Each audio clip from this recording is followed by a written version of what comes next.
Since the introduction of PCG Biomes, a lot of people have been actually wondering, well, how do I create these masks easier? Because it's such a pain to go into Photoshop or another program to create these masks. A lot of times, you might want to have the actual landscape texture, which might be an auto material, drive the masks dynamically. So when you paint something or when you make an adjustments, it'll automatically update the mask. Now, while we can't have it automatically detect it, we can automatically generate that mask for you.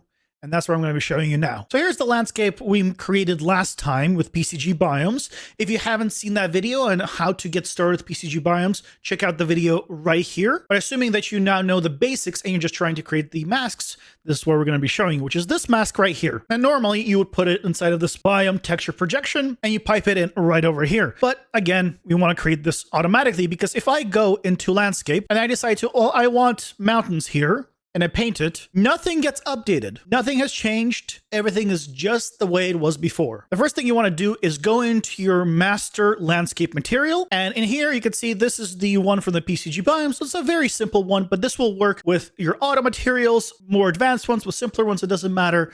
The process is the same for all of them. So in this case, we're using 3 colors. And again, this will work for 3 textures. And all we're going to do is get ourselves some color parameters. I'm going to hold 3 and left click to get a 3 constant and right click and convert to parameter. Now I'm just gonna call this mask 1, and this mask 1, I'm just gonna create it to be completely red, and I'm gonna duplicate it, call the second one mask 2. This one will be completely green. So now we have RGB, and again, these colors can be whatever you want. That's up to your mask colors and your PCG Biome setup. And what we need to do is now use these instead, but we don't want to just plug these in and swap materials each time. So instead, what we're gonna do is right click and search for static switch parameter, and this is going to be for enabling the mask. So let's call this enable mask generation. Effectively, we just need to put these in between here. So I'm going to move these to the side. This original one is going to go into false. The output is going to go into layer land. And I'm going to plug this red to this true. And I'm going to duplicate this enable mask generation 2 more times. Or we're going to do the same thing.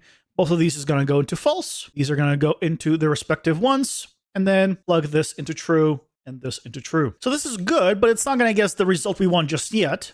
So we're going to need to take this enable mask generation. I'm going to duplicate it 2 more times. For the base color, we're going to plug that into false. And the enable mask generation is going to go into base color. And from true, I'm just going to hold 1 and left click.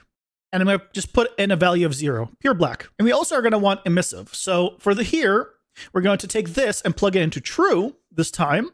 This goes into emissive, and I'm going to, again, hold 1, left click, and plug in 0 into the false. Apply and save the changes. So I'm going to take our material, I'm going to right click, create material instance, and then I'm going to drag this in here. So our landscape material has been replaced with this instance, and now in our instance, I can click this enable mask generation, and you'll see that we have the colors. Now, that's great. In fact, we can even paint it. We can go under landscape, I can select mountain, and I can paint it, and you can see we're getting it, but we're getting too much blend here. We don't want this blend because with PCG Biomes, the way it works is if you have even the slightest blend, you effectively don't have the right color select. So we need to improve that. Improving that is very simple. Before this enable mask generation for emissive color, I'm going to just take all of this and I'm just going to scoosh it to the side. I'm going to drag out of a landscape layer blend and I'm going to go cheap contrast RGB because we're dealing with red, green, blue channels. And I'm going to give it a constant of 100 for the strength. And then I'm going to go ahead and saturate it. So this just makes sure it's from 0 to 1. And this is what's going to go into true. So now if I take a look at this, you can see we have pretty much a perfect blend. Now, there is a very small edge here, but this edge effectively shouldn't be very noticeable when you actually use it. As you recall, with PCG Biomes, they blend between themselves and you can specify the blend. So effectively, these will blend between themselves. So now, right, I can go in and again, if I paint something, you could see it is now painting nicely. And when I want to turn it off, I just go in here and turn off this checkbox and I get my original colors back. If you're enjoying the tutorial so far, I would love it if you hit the like button and subscribe to see more awesome tutorials like this. Now that's all great and good, but we still haven't actually set it up where we create the mask. So let's do that now. To get the actual information is actually relatively easy because we can use a camera for it. And the camera I'm talking about is the scene capture camera, scene capture 2D. So go ahead and select it. It's quite small. It's hard to tell. So I'm going to go ahead and just lock the scale and I'm just going to make it, let's say 10 times bigger. Location on X and Y is going to be 0. And we're going to need to rotate it down. So we're going to need a texture target for this. I'm going to right click and search for target, and that gets us render target, which is what we want. And I'm just call this RT dynamic mask. I'm going to take this and plug this in. You can already see it's actually capturing the scene. Now I'm going to open this and I'm going to modify a few things, starting with the size. I want it to be like a 1K image. For the render target format, we can select RGBA 8 because we don't need 16-bit for this. And now we need to position this camera to actually fit. And what we can do here is now, instead of perspective projection, we're going to want orthographic. I'll keep this open so we can see it dynamically update. And now I can change this ortho width, and you'll see as I increase it, we're basically pulling out from this map. Now it's hard to tell where the edge is. So what I'm going to do is turn off my water plane. And now you can see there's the outside. So in my case, at 102,000, this lines up really well. But the one problem I have now is this is not the right orientation. So I need to rotate this. So I'm going to rotate it 9 degrees. So now it lines up with kind of the original orientation of the landscape. And we're good. So this is the correct thing. But we're also still getting all of these trees and rocks, and we don't want any of that. So to fix that, scroll down in your scene capture node, and we're going to modify the primitive render mode. Instead of render scene primitives, we're going to use show only list and select it. And now in the show only actors, we can click plus, and then we can go ahead and sample this landscape. And we can turn the water plane back on, because as you can see, it is only grabbing this landscape. So now if I go ahead and open my landscape material and I turn on the mask generation, you can see it has now created this mask. Now there's some issues here, as you can see. So we're still getting the lighting information from this, and we want to change that. So in our instance, when we enable this, I just go ahead and go to material property overrides and change the shading model from default lit to unlit. And now you can see all that information has disappeared. So now we're stuck with just the colors. So now I can go ahead and, well, let's actually paint the thing. Put like a big area of right here. And you can see as I do it, you can even see it being painted in real time because we do have in the camera the real-time option enabled. You could, of course, disable it for yourself and have it only update when you want it to. But in this case, we're just keeping it live because it's just easier for demonstration. But let's say this is the mask that we want. So now all we need to do, right-click on this mask and create static texture. And just like that, you now have a texture that you cannot see. And that is because there has an alpha channel. So all you need to do is come over here to the right and compress without alpha. This will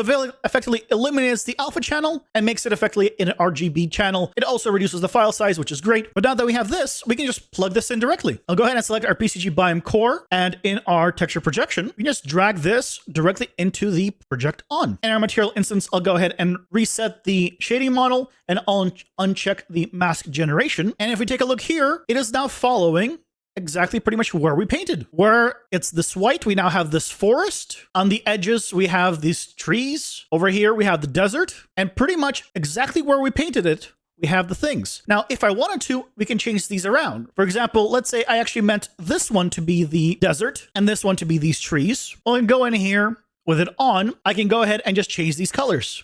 So if I wanted this one, for example, to be green instead, I can swap it to be green, swap this one to be red, set it back to be unlit. And now you can see it's now reversed. And just like before, I can go ahead and create static texture. Here it is. So here we go. It has been replaced. Now, of course, for the new one, you would want to also go ahead and just compress without alpha. And back in our setup, you'd want to go back to default lit and uncheck this. And now you can see it is now following the new setup where we have the desert now on the outside. Then we have this kind of forest here and different forests on the inside. So using this method, you can effectively go ahead and just quickly paint or use auto materials to create your masks and just quickly generate them. And then when you're ready, you can just right click here on the actual texture, asset actions export, and go ahead and export it out as a PNG. And now you can go bring it into Photoshop or whatever else and tweak it and adjust it, but you now have the correct placement of everything where you lined it up before. So for example, if you're painting with one single type of rock on the landscape, but you actually want it to be 2 different biomes,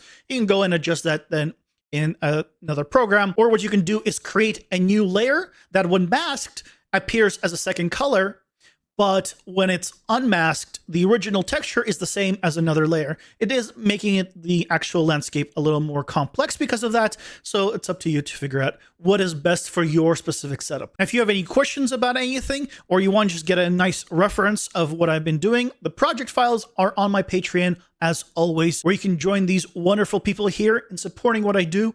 It really means a lot. And if you have any questions or want to just join the community, the link to the Discord is down below. And if you're wondering how it looks specifically on an auto material, here's one of those. I went ahead and this is a free one. You can get it online on the marketplace. And here I just set it up the same way. And if I turn on mask generation, here's all my colors exposed. And you can see all of those rocks and everything has gone ahead and created the generation. And again, there is the in-between value here. So it's not perfect edge to edge. But again, with the blend, it will take care of that. If I turn it off, as you can see, that's their grass, the cliffs, etc. And it all translates great. So you see, you can use this to create any kind of mask really quickly straight in Unreal without going anywhere else. And if you're interested in learning what else PCG can offer you, then check out this video right here for some more awesome PCG stuff.